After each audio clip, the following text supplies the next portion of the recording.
Halo teman-teman, hari ini saya sedang berada di Museum Kota Makassar. Yuk kita lihat lebih dekat sejarah dan cerita menarik tentang Kota Makassar yang tersimpan di tempat ini. Welcome back di channel Japa Japa with Hikmah Latif, edisi Museum Kota Makassar. Hari ini kita bakal jalan-jalan sambil nostalgia, melihat berbagai koleksi bersejarah yang ada di sini. Jadi jangan skip videonya sampai habis ya. Di dalam museum ini ternyata banyak banget spot menarik yang bikin kita makin kenal sama sejarah Makassar.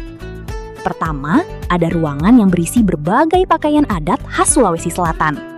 Modelnya keren-keren banget, detailnya cantik, dan tiap pakaian punya ciri khas dari daerah masing-masing. Di dinding museum juga ada foto-foto pahlawan nasional. Melihat wajah para pejuang ini bikin kita ingat kalau perjuangan membangun bangsa itu nggak mudah.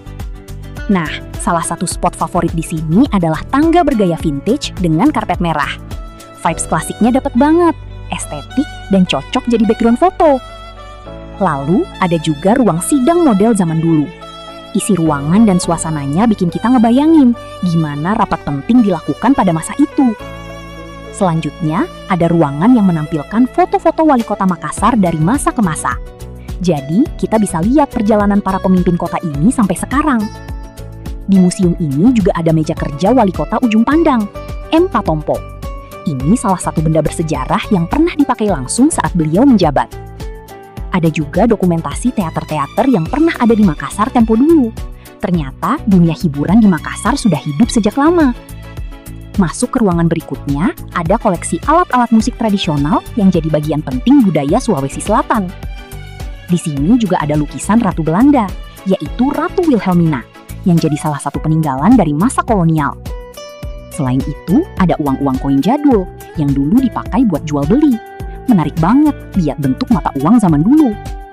Dan yang paling bersejarah, ada peluru meriam yang pernah dipakai di Benteng Somba Opu saat melawan Belanda. Benda ini jadi bukti perjuangan masyarakat pada masa itu. Overall, jalan-jalan ke Museum Kota Makassar ini seru banget. Bukan cuma healing, tapi juga nambah ilmu dan bikin kita makin kenal sejarah kota sendiri. Jangan lupa like, komen, dan subscribe channel Japa Japa with Hikmah Latif. Sampai jumpa di edisi Japa Japa berikutnya. Bye-bye!